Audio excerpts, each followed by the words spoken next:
मुजफ्फराबाद की जो सब्ज़ी मंडी है ना, वहाँ पे बिल्कुल नीलम पुल के साथ वहाँ आ सकता हूँ। यहाँ पे हम देख सकते हैं ये यहाँ पे और काफ़ी सारी चीज़ें होती हैं। यहाँ पे अभी कुछ सब्ज़ी वगैरह लेनी है तो मैं आपको आगे की अपडेट। अब यहाँ पे ना ये जो टमाटर हैं, टमाटर चेक किए मैंने, मुझे तकरीबन 10 किलो टमाटर यहाँ से चाहिए। अब देखते हैं, या तो ये लेते हैं, उसके साथ ये प्याज है, प्याज को देख लेते हैं। ये भी 5-5 किलो का प्याज है, ठीक है ना। ये दो चीज़ें तो हमें मस्त चाहिए, उसके अलावा भी बहुत सारी चीज़ें अभी चाहिए, वो भी लेनी है। उसके बाद आगे का सारा सीन आपको, सारा सामान जो है वो ले चुके हैं। अब यहाँ से घर चलते हैं, ठीक है, और घर जाके फिर आपको आगे का अपडेट करता हूँ।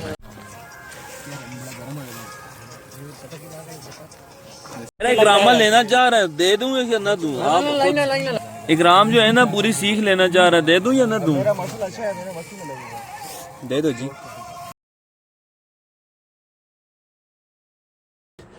गो